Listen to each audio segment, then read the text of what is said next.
What I don't enjoy is that feeling of distance. Most cities have been designed to be what is called a 20-minute town. The things that we need most should only be located about 20 minutes away. But even that can feel too long. Unless when you're waking up in the morning and you're giving yourself 20 more minutes of, rest. In the blink of an eye, it's over just like that. I'm seriously challenged by the workday performance versus a good night's sleep. Both require a full 8 hours, but the sleeping period feels more like 20 minutes. Being someone who totally lives in the moment of now, anything associated with my past is distant from where I stand.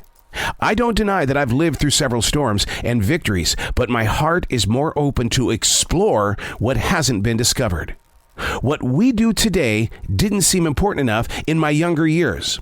It was more about running around than being centered, with less distance and reasons to love all that is present.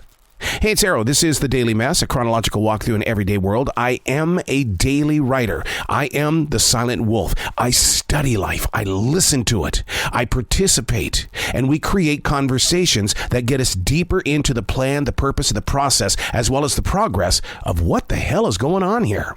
This is The Daily Mess. One of the most difficult walks I've placed myself on is staying true to my email and texting discipline.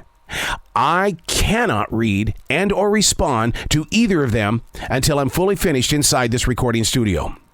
Every expectation wasn't being met at the desired time. Now you got to pull that lens back. I took note of how many digital notes I was receiving and sending out. My communications connection had to be given its own department, to which I can't walk into until the podcast day is 100% complete. I call that time management, and it's not a lost art. It's a choice that requires the heart to respect time management. That means making room for the other sides of our chapters burning at both ends. I mean, I totally get into multitasking, but it can't get in the way of the bigger things that are moving into your picture. We can't do everything all at once. They say, don't text and drive. It could lead to a crash. The same is true about your workday and your workload. We're spending so much time engaging our minds, our bodies, and our souls into something that is just so worthless. Text messages and emails. Getting control of what you're doing on your smartphone. It has not been an easy task because we are all addicted to this little box. And I became more addicted to it during the COVID-19 lockdown because it was my only source of information of getting what I thought I needed at that time. And because I am a daily writer, one day I'll go back and I will study that 1.5 year period where we were locked down and see what I went through mentally and how it's prepared me for this moment of what is today. But to get control of your email habits, jumping onto CNN or going to some sort of entertainment website, you've got to be able to say to yourself, no, get the job done, then we can play.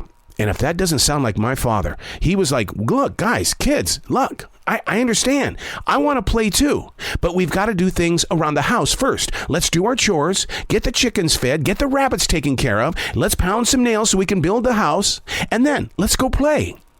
That's what it's like when you return to your father's shoes.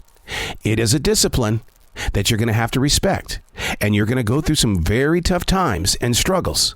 But once you make it to the other side, your ability to answer emails and text messages will have its own place, its own department, like I said.